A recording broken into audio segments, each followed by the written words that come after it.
Nous sommes en trêve estivale, ça y est, la première partie de la saison 2026 de Formule 1 est terminée.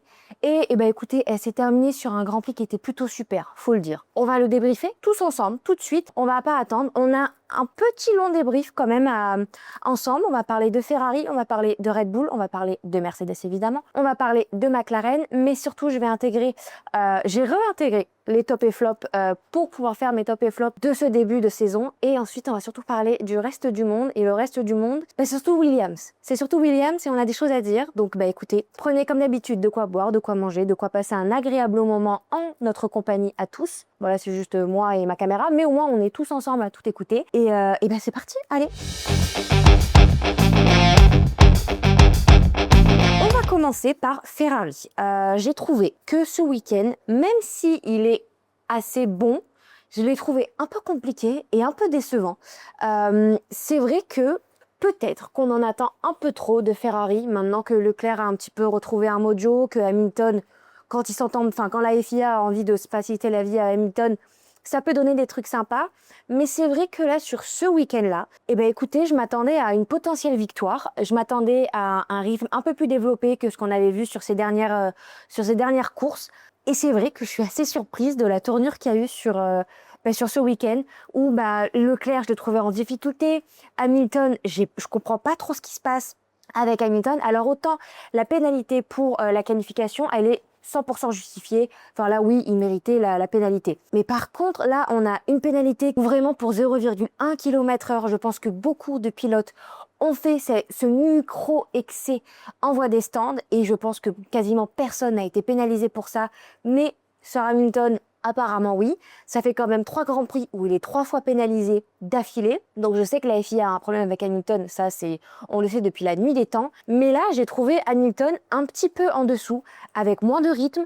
J'ai trouvé qu'il était c'était compliqué pour lui ce week-end. Il n'arrivait pas à se débarrasser d'Hamilton. Il n'arrivait pas à se mettre...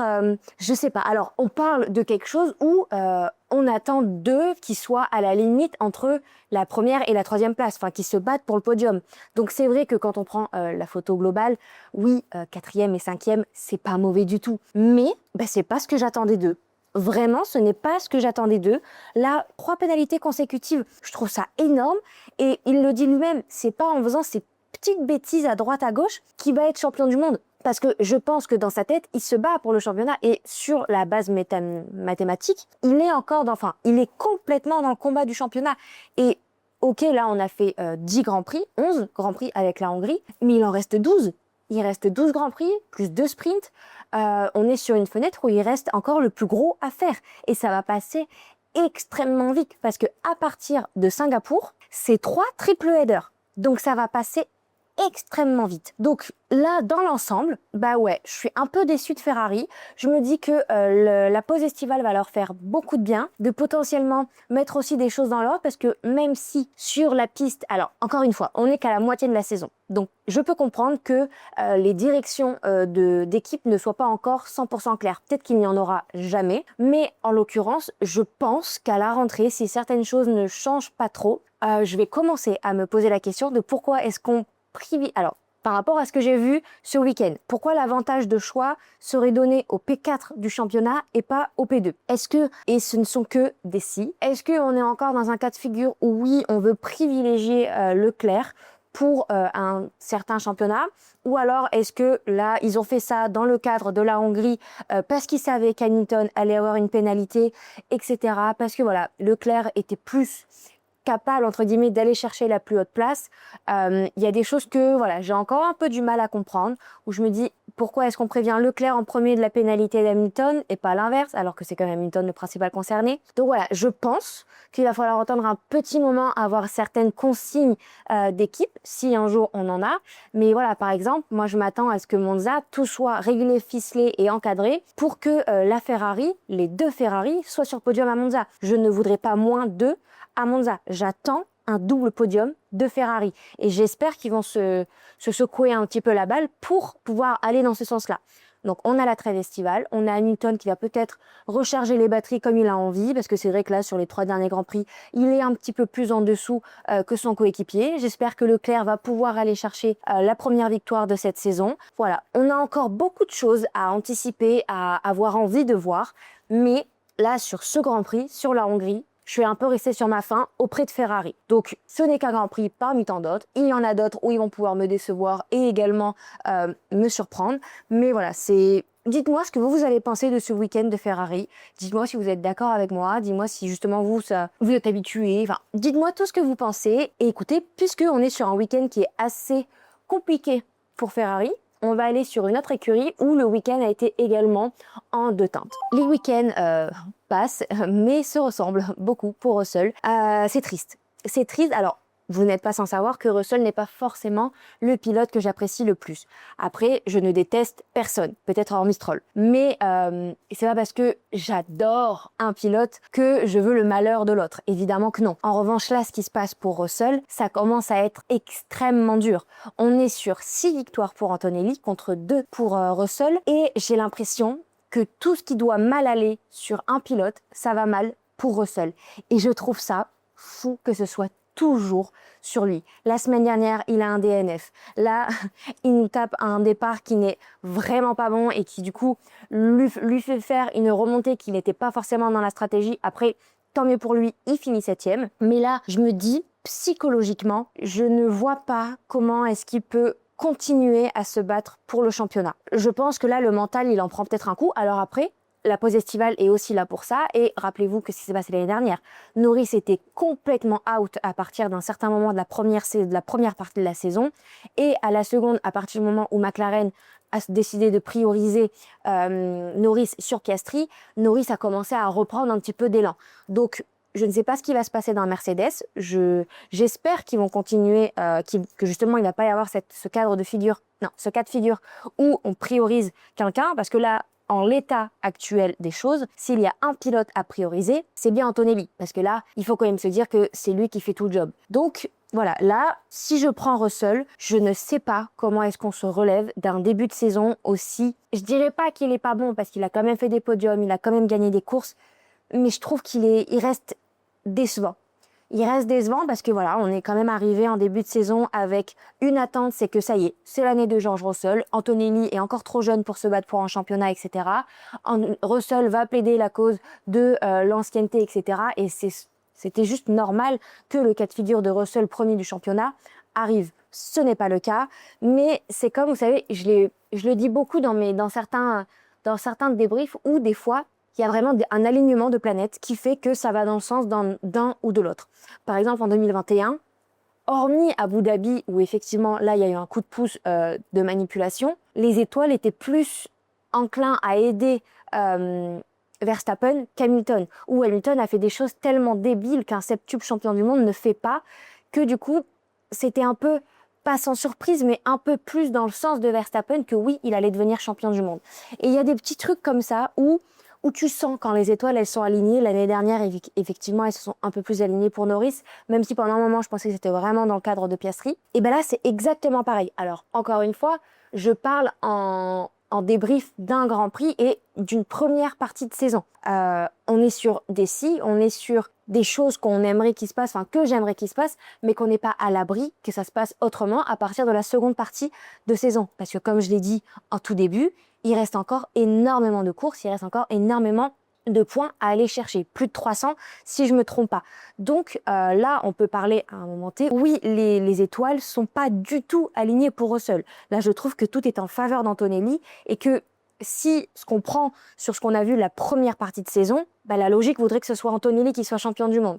Mais il reste encore énormément de choses à faire. Personnellement, j'ai envie d'y croire. Je sais que tout le monde y croit au championnat d'Antonelli et ce serait bête de ne pas y croire. Maintenant, là, je pense qu'on est aussi face à quelqu'un qui prouve course après course que oui, il a l'étoffe de devenir champion du monde. Parce que quand il se fait pénaliser en qualification, qu'il part 7e, et qui se bat pour finir sur un podium et qu'il a le podium, parce que pour moi, c'est ce que j'attends d'une course d'un futur potentiel champion du monde, c'est qu'il va chercher tout ce qui est possible à aller chercher. Il pouvait pas avoir la seconde place, c'est pas grave, il va aller chercher la 3e. Et c'est ce qu'il fait. Et je le trouve très honorable d'être présent et d'avoir la tête froide, la tête sur les épaules. On a pour moi toutes les clés, les adjectifs et les références qu'un futur champion du monde doit avoir au bon moment, au bon endroit, en faisant les bonnes performances avec la bonne voiture. Donc là, il part en vacances, leader, avec 50 points d'avance, ce qui est une avance confortable, mais encore une fois, on n'est pas à l'abri que la mécanique lâche, que la fiabilité soit un problème chez Mercedes. On l'a eu à plusieurs reprises en ce début de saison. Donc voilà, il a une avance confortable, à voir comment ça va se profiler pour la suite de la saison. Je crois dur comme fer que Antonelli sera champion du monde, mais je croyais aussi l'année dernière que Piastri serait champion du monde et que ça allait être plié. Donc moi là, je sais en tout cas que ce que j'ai vu sur ce début de saison, il y a une étoffe de champion, il y a beaucoup de choses qui est encore envisageable mathématiquement. Russell est encore dans la course, évidemment. Et si je ne me trompe pas, alors évidemment, j'ai pas fait les calculs toute seule, je me suis fait aider. Mais si je ne me trompe pas, je crois que les 7 premiers sont encore dans la course. Donc ce qui fait que Antonelli l'est, Hamilton, Russell, Leclerc, Norris, Verstappen, Piastri. Ces 7-là sont... Alors, techniquement, tout le monde sur la grille est encore dans la liste pour être champion du monde, puisqu'il reste plus de 300 points à aller chercher. En revanche, excusez-moi si je n'inclus pas à partir du 8e, donc qui est Hadjar au championnat, sur une potentielle victoire au championnat du monde.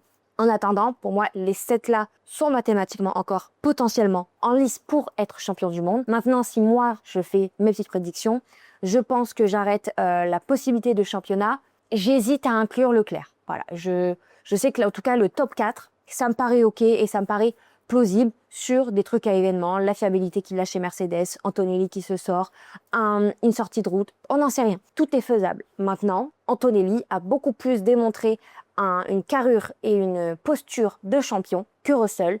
Mais après, est-ce que Russell... En fait, c'est ça que j'ai du mal aussi à me dire, c'est est-ce que Russell a eu l'opportunité de montrer cette carrure à un moment donné dans la saison? J'aurais tendance à dire oui, parce que sur les 4 premières courses, il était présent, il gagnait, etc. Mais là, j'ai l'impression qu'on a un petit peu perdu du feu de Russell. Donc, on va voir ce que la pause estivale fait pour les 2 pilotes Mercedes. Et maintenant, on va ensuite directement parler avec justement ce qui s'est passé ce week-end pour Red Bull. Et j'ai quelques petits trucs à dire. Si on parle de Red Bull, on sait depuis le début de la saison que Max n'est pas copain avec la nouvelle réglementation. Et si on prend toutes les déclarations qu'il fait depuis le début de la saison, j'aimerais juste poser un peu de respect du coup sur les performances de Max Verstappen.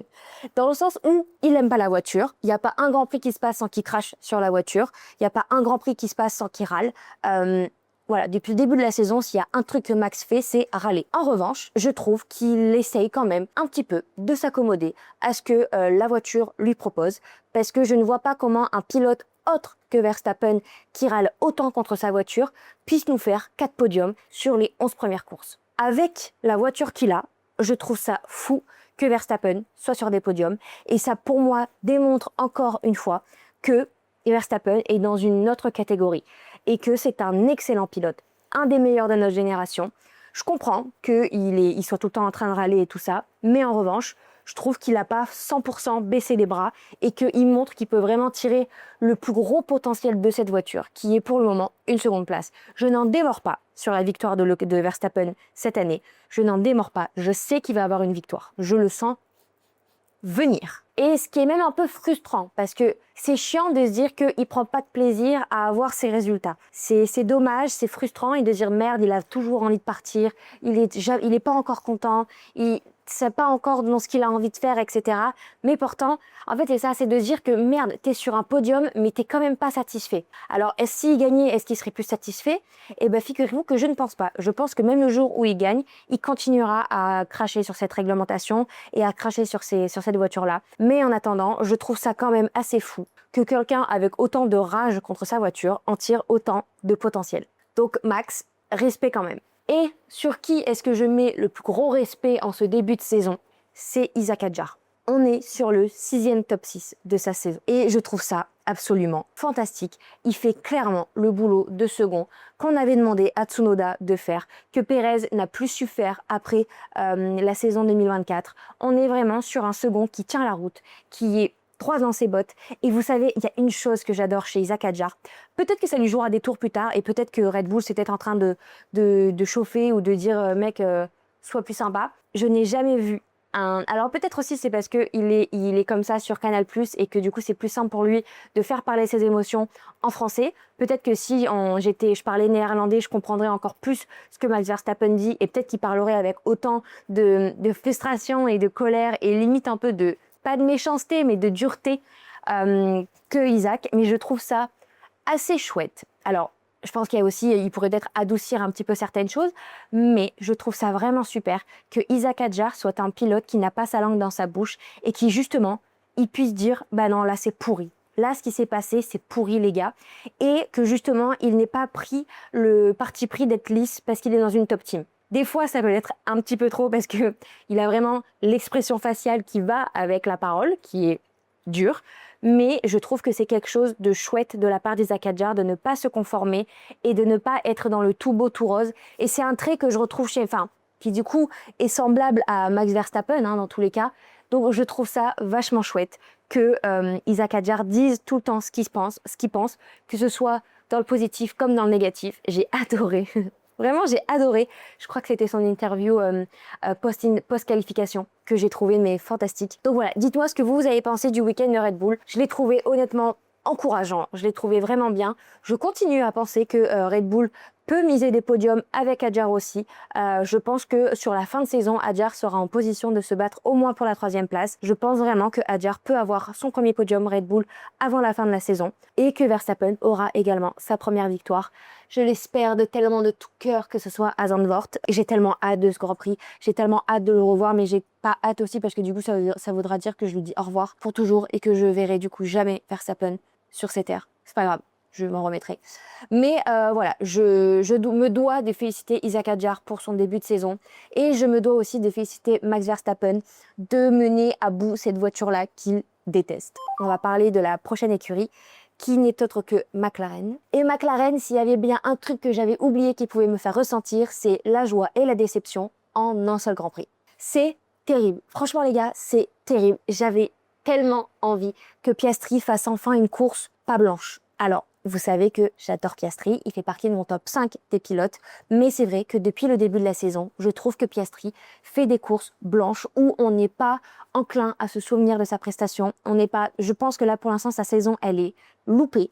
Elle est pas bonne sa saison et j'attendais tellement de ça en fait quand on a commencé à voir toutes les pénalités tomber etc. En fait on se dit bah oui en fait Piastri il est en train de remonter et du coup il peut tenter le premier virage. C'est ce qu'il a fait et j'ai trouvé ça fantastique et j'ai adoré qu'il prenne cette opportunité. Maintenant extrêmement dommage qu'il n'ait pas le rythme de Lando Norris qu'il avait ce week-end-là parce que je voulais vraiment voir Piastri sur la plus haute marche. Je suis dégoûtée, j'ai mal au cœur qu'il ait dû abandonner, ça me saoule parce que là il faisait une bonne course, je pense qu'il aurait pu avoir le podium, pas la première place mais au moins le podium et ça me saoule.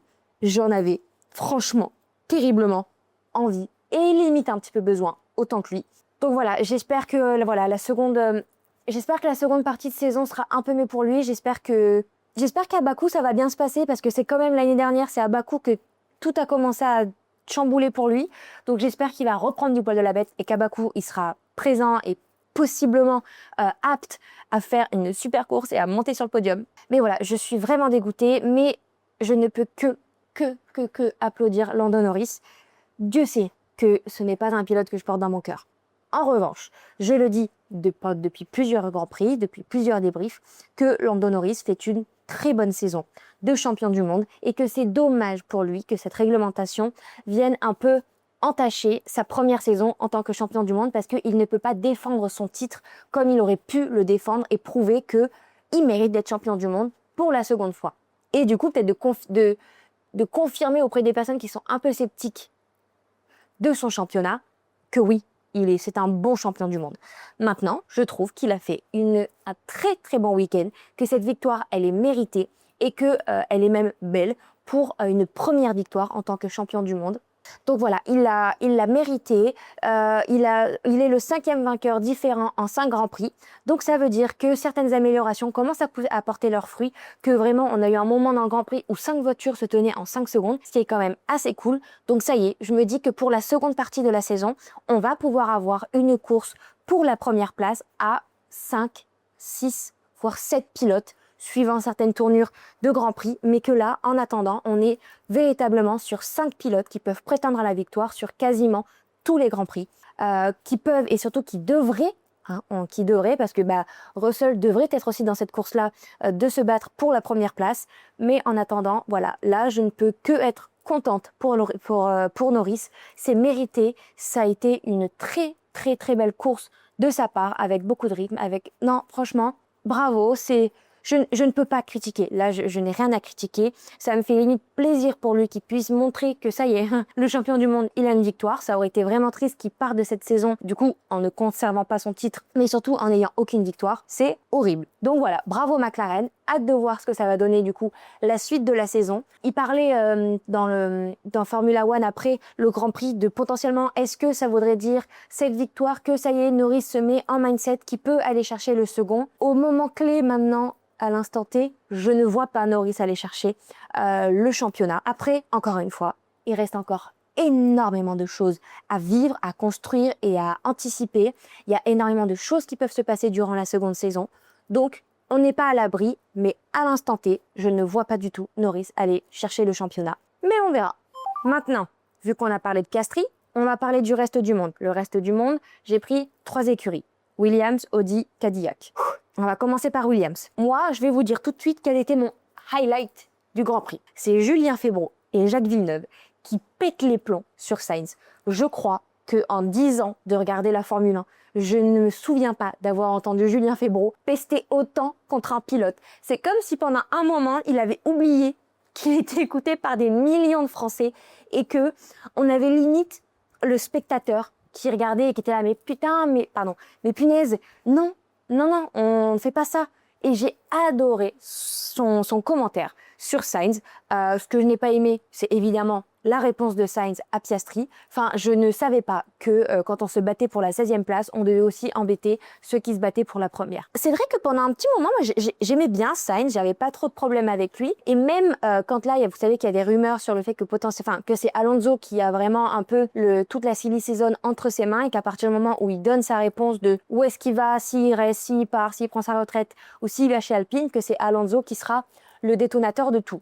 Et du coup, il y a tout un circuit que si Alonso va chez Alpine, alors il prend la place de Colapinto et Colapinto prendrait la place de Sainz. Et quand j'ai vu ça, je me suis dit, mais flûte, Sainz, il fait quand même en termes de résultats, une meilleure saison qu'Albon, ou alors peut-être que je prête pas assez attention aux résultats d'Albon, mais en attendant, j'ai l'impression que c'est vraiment Sainz qui sort un peu plus du lot d'Albon. Donc je me suis dit, pourquoi ce serait Sainz qui partirait de chez Williams alors qu'Albon, il n'est pas très bon. Enfin, il fait une saison un petit peu pas folle. Et bien, vous savez quoi?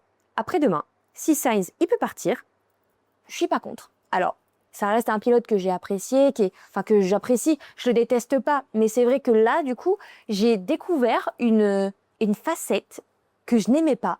Un peu comme quand on brise un filtre. Vous savez, je sais pas si vous avez vu How I Met, mais il y a un épisode, How I Met Your Mother, mais il y a un épisode où ils sont tous là à révéler les imperfections de chacun. Donc Lily qui fait des bruits de bouche beaucoup trop forts, Ted qui corrige tout le temps tout le monde, Robin qui a une prononciation vraiment trop à la canadienne, et qu'en fait à partir du moment où on le vocalise, du coup il y a tout qui revient et on se dit mais punaise, c'est vrai, en fait je supporte pas ça. Et ça me fait un peu ça pour Sainz. L'analogie était très longue, mais ça me fait un peu ça pour Sainz, et de voir cette réflexion qu'il a fait dans le Mediapen en mode non, c'est la course, pourquoi j'irai lui parler? Mais mec, mais t'es sérieux? Mais évidemment que tu vas aller t'excuser. T'as failli foutre Piastri dehors juste parce que tu te bats pour la 16e place. On est dans quel monde? Donc là, vraiment, Sainz, 0 pointé, nul. Franchement, j'ai pas du tout kiffé. Et j'étais même limite un petit peu choquée de sa déclaration.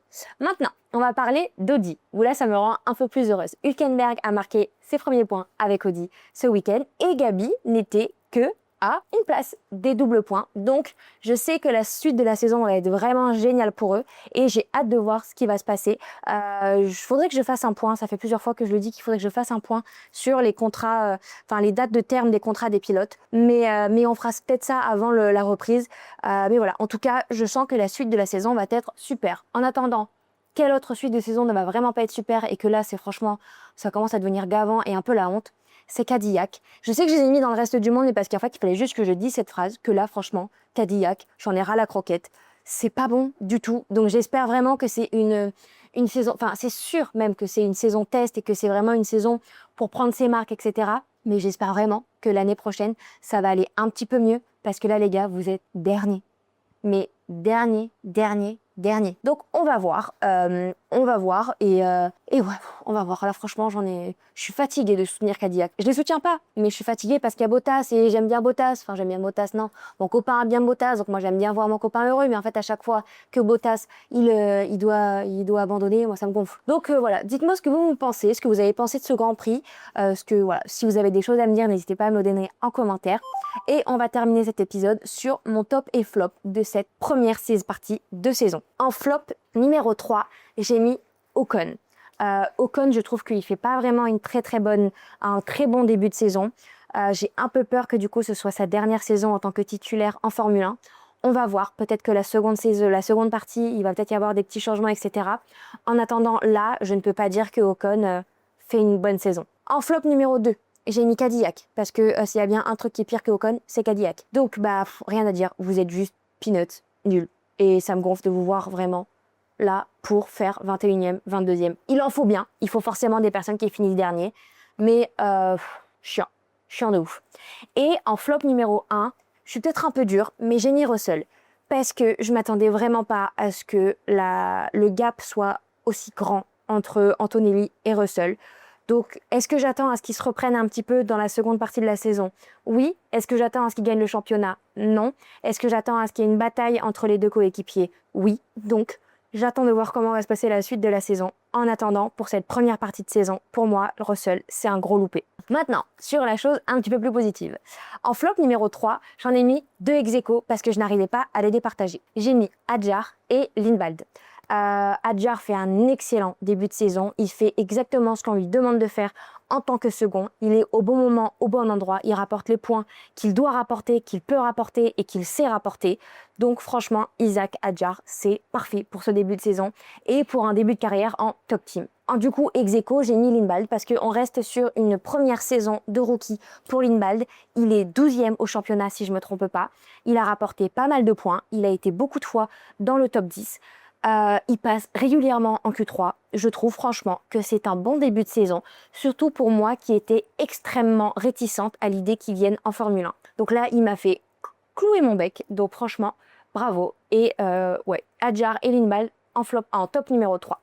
En top numéro 2, je vais mettre Hamilton parce que je le compare à l'année dernière. L'année dernière, on avait un Hamilton complètement désemparé qui ne savait pas vraiment comment faire pour s'ajuster à l'équipe. Et c'est vrai que là, je trouve que ce début de saison, il est un peu plus en marge avec l'équipe, un peu plus en symbiose avec l'équipe. Évidemment, sa première victoire, elle a fait trop du bien. Son podium à Monaco a fait énormément de bien. Ce n'est qu'une question de temps avant qu'il regagne avec Ferrari.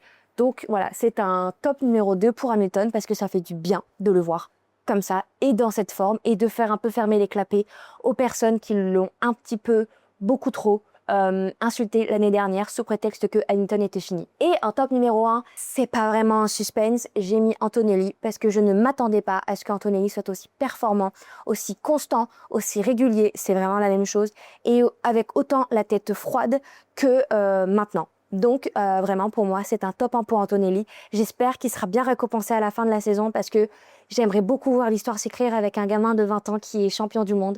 Je trouve ça absolument fabuleux. Je trouve que Toto, il a bien parié sur lui. Je trouve que Gwen Lagrue, ils ont eu raison de le mettre chez Mercedes.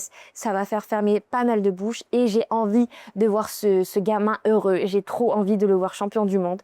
Donc voilà, top 1 pour Antonelli. N'hésitez pas vous aussi à me faire votre top flop de ce début de saison. Je serais ravie de le lire en commentaire. Et j'ai plus qu'à vous dire, passez une très bonne trêve estivale. Si vous travaillez, bon courage. Si vous êtes en vacances, profitez bien de vos vacances. Et nous, on se retrouve à la fin du mois d'août pour lancer quelque chose, mais également pour reprendre la saison. Et on va reprendre avec un de mes circuits préférés qui n'est autre que Zandvoort, puisque j'en parle depuis le début de la saison. Et voilà, et écoutez, je vous dis à la prochaine, profitez bien, et surtout, bye les copains.